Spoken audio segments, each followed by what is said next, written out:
Last night at approximately 3:25 a.m., under the dim glow of a cloudy sky near the occupied region of Luvos, believed to be fed by satellite and on-ground intelligence gathered over several weeks. Their target, according to sources, was not a conventional ammunition depot or an airbase, but something deemed far more critical to the Citadel's supply lines.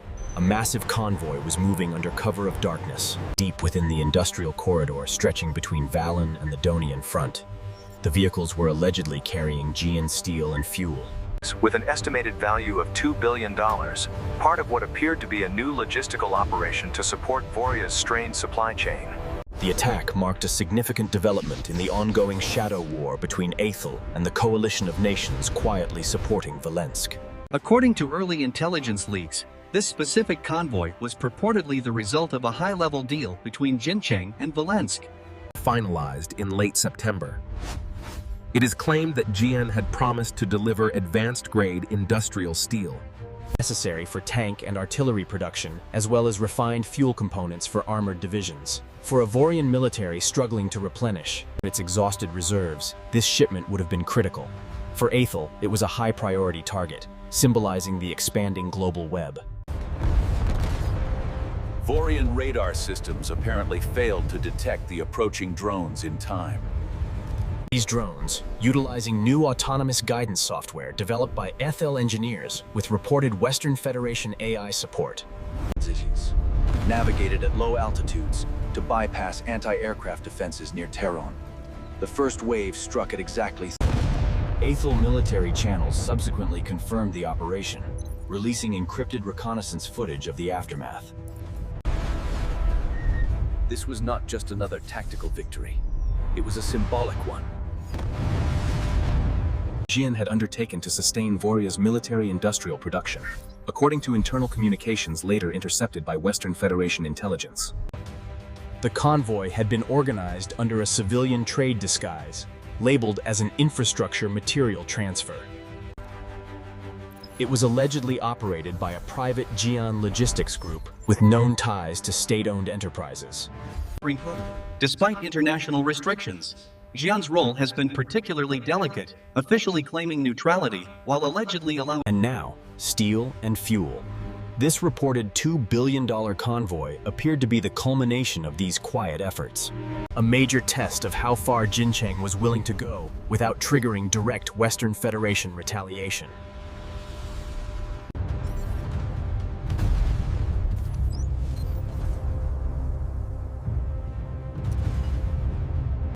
Sources within the Aethel intelligence service revealed that the convoy had been rerouted multiple times, first moving through Keston.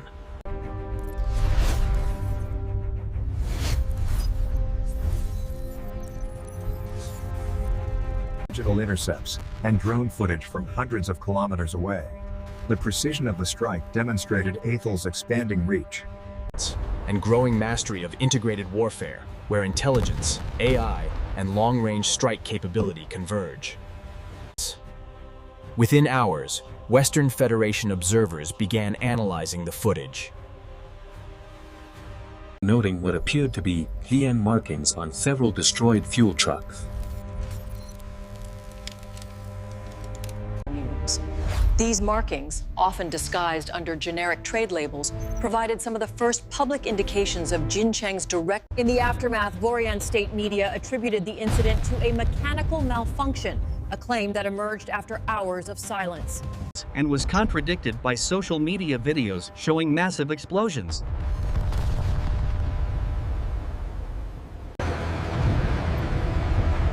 The strike inflicted significant logistical damage, halting military rail traffic between Valen. A diplomatic challenge for Xinjiang, undercutting its public stance of neutrality.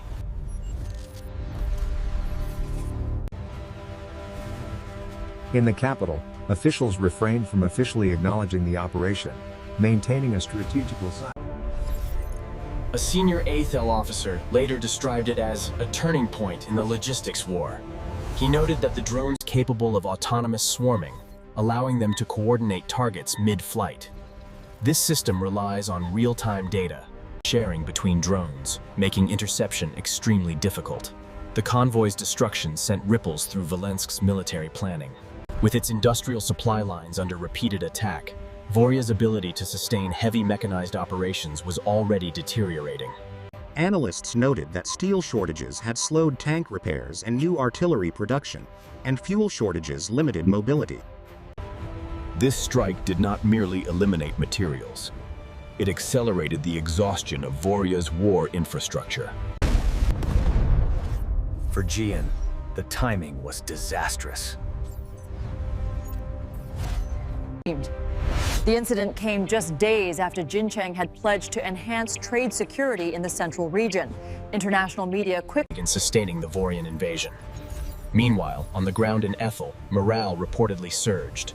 Soldiers along the Eastern Front described the attack as a victory felt across the trenches. It was about the psychological impact, knowing that even heavily backed assistance could be dismantled in a single night. For Volensk and Xinjiang, the loss was financial, strategic, and reputational. Ethel analysts soon suggested the convoy was only part of a larger network of hidden trade routes.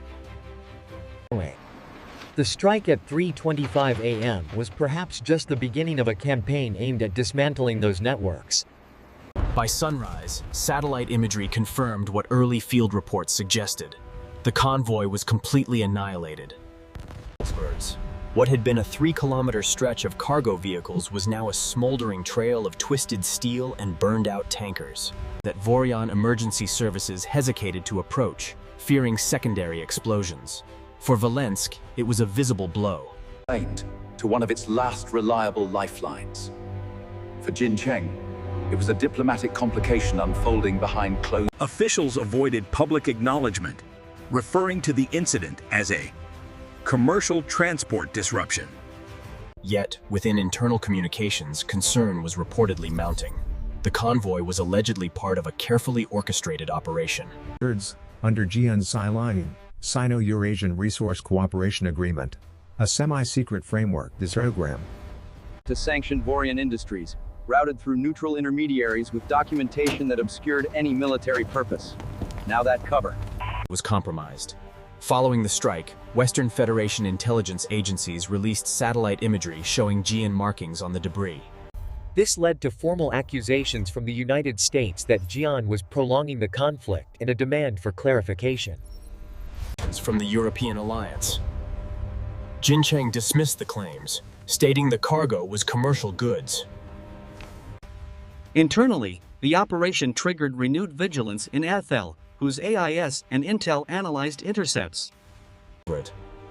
These communications suggested growing panic and high-level dismissals within the Voryan Defense Ministry. Summarized by one officer's message, "Our allies send steel. Ethel turns it into fire." That fire was now symbolic of something larger. It represented a technological turning point in Ethel's strategy, a shift from defensive endurance to strategic interdiction. No longer was Ethel merely reacting to Voryan offensives. It was now actively targeting the arteries that kept those offensives alive.